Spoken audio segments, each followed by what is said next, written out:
Welcome back, everyone. I'm Michael, and today we'll be taking a look at several different stories from the AITA subreddit. Make sure to like and subscribe for more, and let's begin. This first story is brought to us by user %3223. It's titled WIBTA if I, a 21-year-old male, don't want to talk and reconcile with my ex, 21 female, after what she did to me. I'm not sure whether this is the right place to post this, using a throwaway account. My ex, let's call her Beck, and I had been together for nearly 3 years, and we have been living together since March of this year. We are no longer living together. In June, Beck broke up with me. She said it was because she couldn't give me better and that I deserved better. I would have believed that she had good intentions if it wasn't for the fact that a week later, I found out she had been cheating on me with a coworker of hers, who she is now dating. I confirmed this via their text messages and a friend of theirs, who I will refer to as Al. Al explained the timeline of their relationship.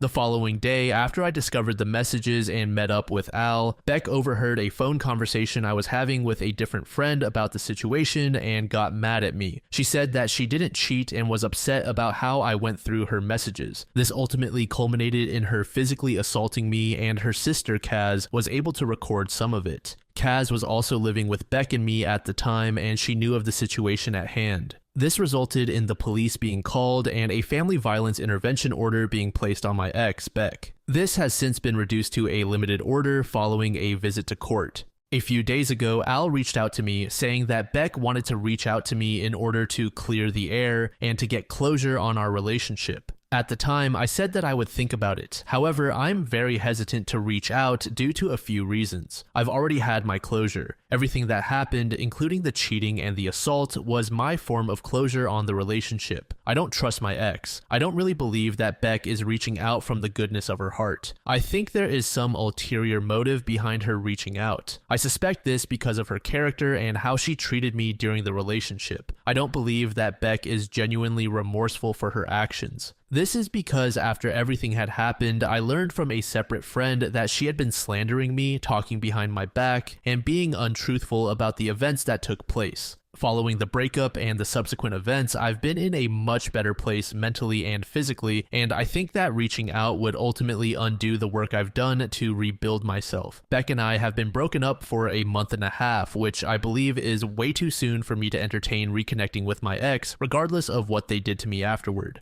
Ultimately, I don't believe there is any benefit to me interacting with Beck again. However, I've never been in this situation before, so I wanted some outside perspectives. WIBTA if I didn't talk to and reconcile with her. Note, I have made a comment in the comments section for further information if you are interested. As for the comment made by OP, this is what it said. She was blocked on all social media the night she assaulted me. All the information I've gotten about her is from friends of mine who also know her. We don't share the same friendship circles. She made me unfriend all of her friends, most of whom I didn't care about. But I did refriend a couple with whom I was close, including Al. The limited order states that she cannot abuse me in any way. She cannot destroy any of my property, and she cannot get someone else to do that. I would have thought that was a given, but at least now, if she does that, she will get in a lot of trouble. The person she cheated on me with was a friend of mine too. I had asked him whether anything was going on between them, and he said no, and of course I trusted both of them. While the comment about making her drive an hour to meet her only to ghost her made me laugh, I've already gotten enough material from her and her actions, so I think I'm set for a while. I don't consider myself a vindictive or heartless person, so I don't want to hurt her or anything like that. However, I can be quite petty, so I'll just let karma do the work for me. Just a couple of days later, OP provided an update. Thank you again for all of your advice and support in the previous post. I really appreciate it. The reason I even asked in the first place was that I wasn't sure how exactly to go about the situation at hand. This was my first serious relationship, and honestly, considering how my ex treated me during and after the relationship, I think my sense of what's considered reasonable and what's a red flag in a relationship has been really shaken. She exhibited a lot of red flags in the relationship that I brushed past because I genuinely wanted to be with her. I thought they were things that every relationship goes through. Before I get into the update, here are a couple of notes from the comments I received. To the people who suggested I get with her sister, Kaz, it gave me a laugh. But that is not something I will be exploring now or in the future. I appreciated everything she did for me, and she is a good person, but she's not my type. Plus, I'd feel a bit weird getting with my ex's sister anyways. The people suggesting that I do something petty also gave me a laugh. But I don't really consider myself a cruel person and don't want to do anything mean or rude to her. The most I want to do in terms of revenge is to just live and enjoy my life without her. Then reach a point where any mention or sight of her gets a reaction of indifference. To the people having a go at me for calling the police after Beck was assaulting me, that was disappointing. It is not weak for someone to call for help if they are being abused, regardless of gender. I didn't want to retaliate for several reasons. I don't feel comfortable throwing hands at someone. I didn't know how I would have been perceived in the legal system if I had retaliated. Naturally, however, I was scared, so I called for the police, and thankfully, they were very helpful in guiding me through the process, which I am very grateful for. To the person who claimed I was a narcissist and defended my ex's actions, that was weird. I'm sorry you have had to deal with a narcissistic ex yourself, I really am, but I'm a bit bewildered as to how you arrived at the conclusions that you did. Anyways, on to the update. After reading through your comments and consulting some of my friends, I decided to text Al to let him know that I wasn't interested in clearing the air with my ex. It read as follows. Hey Al, I hope you've been well. I just wanted to let you know that I do not wish to make contact with my ex again. I feel as though I have already gotten my closure and have moved on with my life. Mentally and physically, I have been doing a lot better now that I am out of the relationship. So I do not want to risk undoing my work to get back on my feet by meeting up with her. I do not believe she is reaching out for my benefit, and I do not trust her or feel comfortable being around her. Ultimately, I do not believe meeting up with her to clear the air will have any use for me. I do not think there is any air to clear, and I am comfortable with where I am at currently, so I do not want to risk it. She is more than welcome to find closure and clear the air of our relationship. However, it is not my responsibility to help her do that, nor do I owe her as much. To Al's credit, he completely understood where I was coming from. He said that if I was satisfied and didn't need to reach out, I should enjoy myself and do what makes me feel best. As to how I've been going since the ordeal, I've personally been doing well. Apart from this last request, my ex is slowly but surely fading in the rear view. Blocking her from the day she assaulted me has helped with that. I've been reconnecting with friends again, keeping myself busy with work and college, and I've started going to the gym consistently. Mentally, as I stated previously, I've been feeling a lot better than I have for the past few months, and I'm loving life again. I'm comfortable with being single again. This was something I didn't think was possible during the last few weeks of my relationship. I probably won't start anything serious for the foreseeable future, which I am okay with. Thank you again for all your help. I appreciate you guys so much. Have a good day, and hopefully I won't have to update you all again. OP did take to Reddit and make another post. This most recent one was created just 3 months ago. I've posted the links above to my previous posts about this, but for those who just want a quick TLDR, my ex Beck broke up with me in June of last year, after nearly 3 years of being together and roughly 3 months of living together. I found out a week later that she was cheating on me with a co-worker from one of her friends named Al. The discovery ultimately led to me being physically assaulted by Beck. Kaz, her sister, was able to record some of it. A limited order was placed via civil court. A month after the events, Beck reached out via Al to clear the air and get closure, but I declined. I had found my own closure and believed she was just reaching out for her own benefit. Personally, I've been doing okay since. My life has been a net positive, but I can't say it's been all sunshine and rainbows. I have started a new college course which I'm finding challenging but interesting. I may be moving interstate next year for another course that I'm trying out for, which would be exciting. I've met new people in my course and have also been able to connect with old friends as well. My main friendship group has been rocks for me, and I cannot thank them enough for sticking with me and supporting me as much as they have. I consider myself seriously lucky to have them in my life. I've also gotten back into sports and even started a new one. I've always wanted to try volleyball and I love it. I've also started seeing someone and could not be happier with her. I think we complement each other really well and we have enough similarities to connect well, but enough differences to spark interest. She's such a sweet girl, and the way she has treated me, our relationship, and the effort she puts in to make sure I'm doing well every day is something I'm super thankful for. It's been a bit of whiplash in a sense, considering the kinds of things I went through in my previous relationship. The current girl even comments about how appreciative I am of what she thinks is just the bare minimum, which probably says a lot. Most notably, I'm happier. My friends have said the same. I appear more lively and happy like my usual bubbly self, and I feel it too. Yeah, life is hard at times, but I don't feel as downtrodden as I used to. I still suffer flashbacks from time to time. It's gotten better over time, but I can't say it's completely gone. I still feel uneasy whenever I travel through areas that I used to frequent with my ex. Sometimes bad memories from my past hit me from nowhere. I deal with them a lot better than I did a few months ago, but I'm going to see a counselor to work through it all. As for my ex, I hadn't really heard much about her until a couple of nights ago. A friend of mine gave me occasional updates about her at the start, mostly about what she and her affair partner have been up to, but the last update I got was probably 5 months ago, and after I told him I wasn't interested in hearing any more about her, he obliged. Now, to the present. A couple of nights ago, she reached out to me on LinkedIn. I barely use LinkedIn as it is, I don't even have a profile picture for my account. After the initial shock and sick in the stomach feeling, I read what she sent me. Hi OP.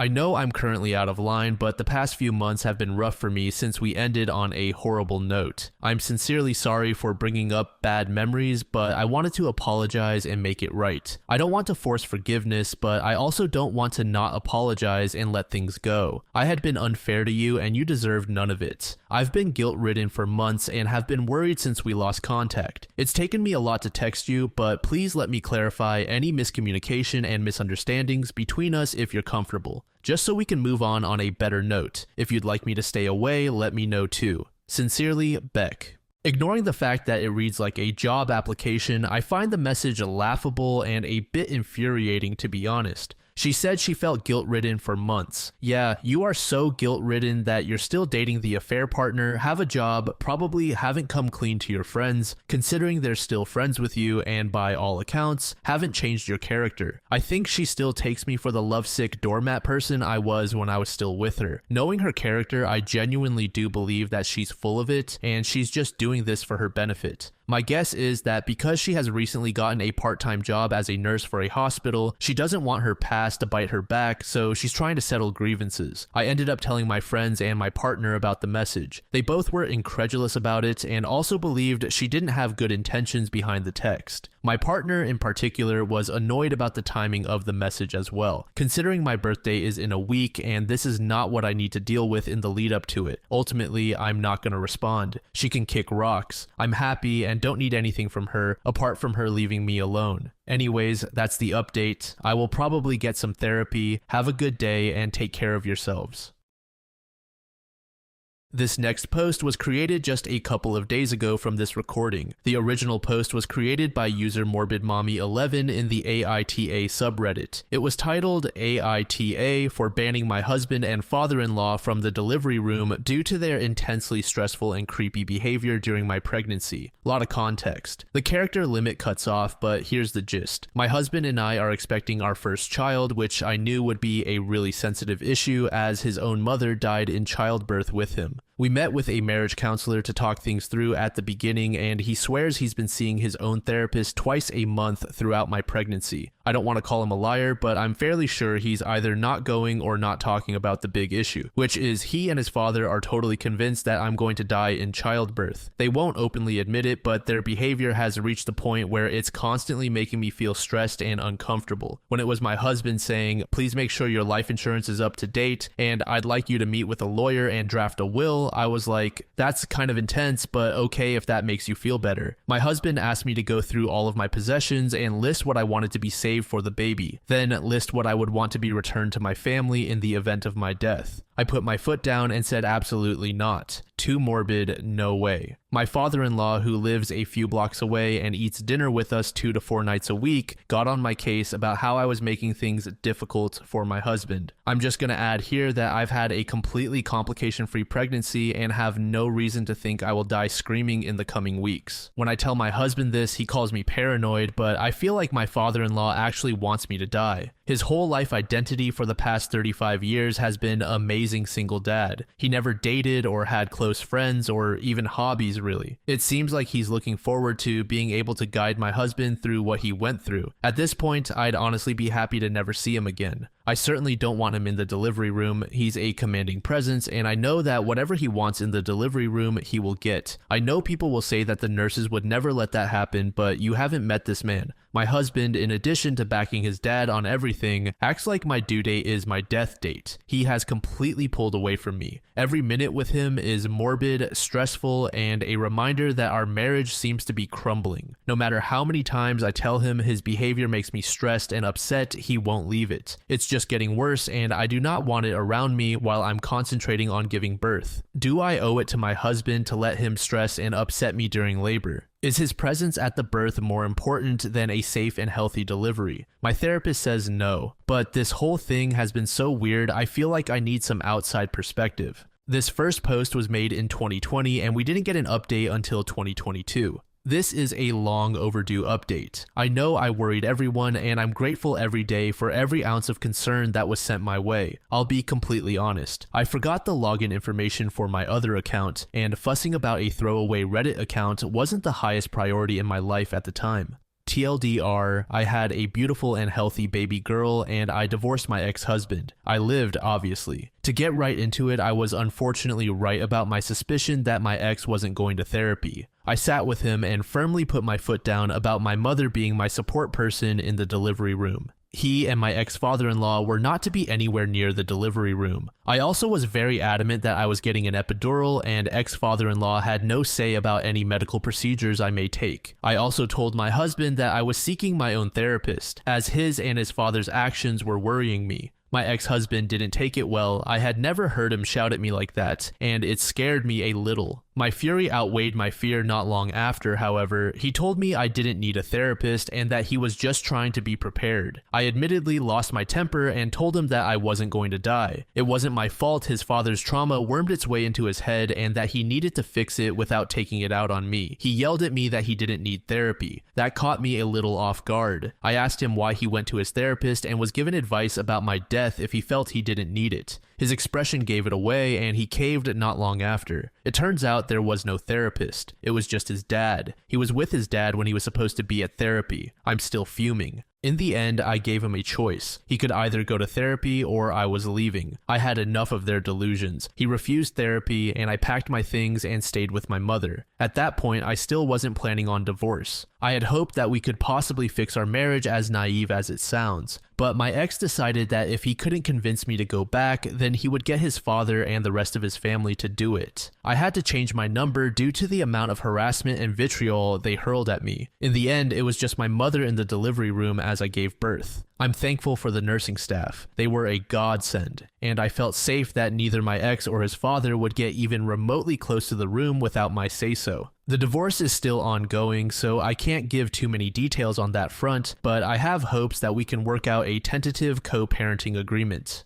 My ex isn't a bad father, he loves our baby girl, but our relationship is done. And as long as I live, ex-father-in-law will never be near my daughter. I'll wrap this up. I've got an adorable little toddler tugging at my leg at the moment. I'm alive, I'm happy, and I've got my baby in my arms. Life is good. This was a classic example of someone never getting help with severe emotional pain. The husband's father-in-law likely never got the proper help he needed after losing his wife. I'm sure everyone can agree that such an event is immensely traumatizing, but not seeking help when you so clearly need it is a major disservice to yourself and those around you. And we can clearly see those effects on OP's husband. If he actually went to those therapy sessions instead of going to his dad, this may have turned out differently. An event that he can't even remember is completely dictating a key moment of his life. And because of this trauma seeping into OP's husband's mind, he is now divorced.